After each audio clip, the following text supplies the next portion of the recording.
As video editors, what is the best part about our jobs? Is it the creativity? Is it the freedom of freelance working wherever you want? Is it the... 1 second, let me just grab this here. You have received 350.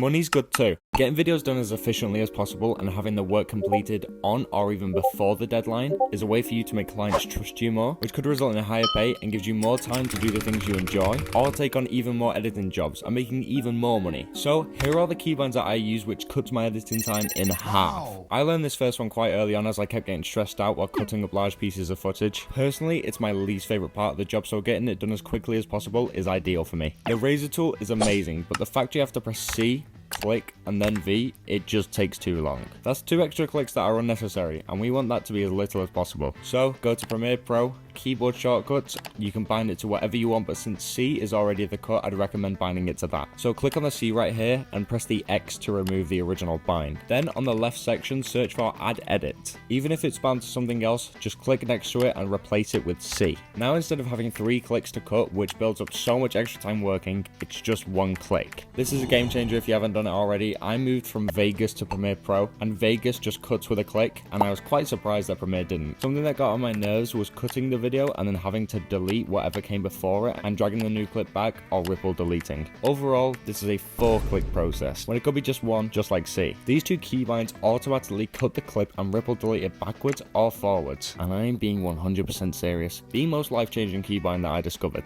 So again, back up to keyboard shortcuts, and I personally bind these to Z and X because they're close to the cut key and it just makes sense for forwards and backwards. The Z will ripple delete back because it's on the left side, so press the Z key, remove whatever's linked to it, and start typing ripple trim previous. And when ripple trim previous edit to playhead pops up, just click and apply that to Z.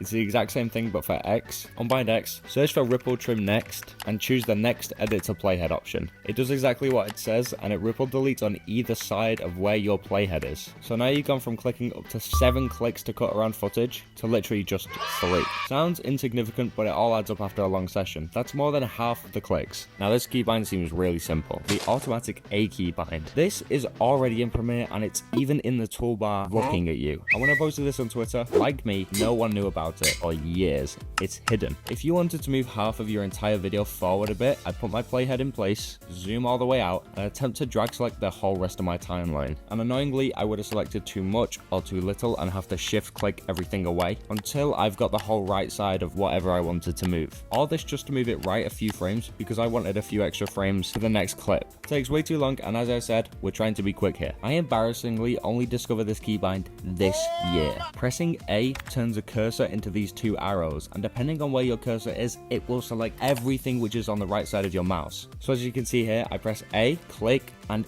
everything's just selected. So if you need to move everything on one side quickly, just press A, select where you need, click V to go back to your mouse, and move it wherever. Honestly, this is such a great tip, and I'm sure a lot of you guys were very annoyed that you didn't know this. Another keybind that might seem obvious, Ctrl S. As a video editor, get into the habit of after editing for like 3 minutes, just Ctrl S. If I ever live streamed or showed everyone my editing process, they would see me press Ctrl S so many times, and I don't even register it anymore. Get into the habit of Ctrl S because, as we know, Adobe isn't always reliable. I'm quite lucky my program doesn't crash all that often. On my old computer it used to, losing hours of work just because I hadn't been saving. Can't rely on autosave. Now that we've gone through the main ones that I think are really important, I'm going to quickfire some keybinds at you that are very useful. Ctrl L, links. This is great for when you've got a separated audio and video layer and you want to move it at the same time, and it's just quicker than shift clicking, right clicking, and linking. Same with grouping. Ctrl G, Ctrl Z obviously just does a quick undo, but one that people forget about, Ctrl Shift Z, undoes the undo. This is great if you've accidentally deleted stuff and you really didn't mean to. This keybind is another automatic one. I absolutely love it. I don't remember how I discovered it. Keeping hold of Alt and then clicking on a clip and dragging it somewhere just duplicates it. That's another keybind that experienced editors do and they don't even realize they do it. In the description, I'm going to have all these keybinds listed for you guys. Just try and train your brain to use these as much as possible rather than all the right clicking and the default stuff that's in Premiere. It will save you tons of time, and as we said, less time editing, more time to do other stuff or make even more money. I want everyone to comment their favorite keybind or anything that I might have missed, and I could maybe make a part 2 out of it. Thank you so much for all the support on the first video, and thank you for 1,000 subscribers. Really appreciate you guys. I'm going to try and be posting weekly, and in the comments I also want you guys to tell me what videos you would like to see. What do you editors struggle with that you need an answer for? Since you watched all the way to to the end, you're a legend. Thank you for being here, and please subscribe if you learned something. Thank you.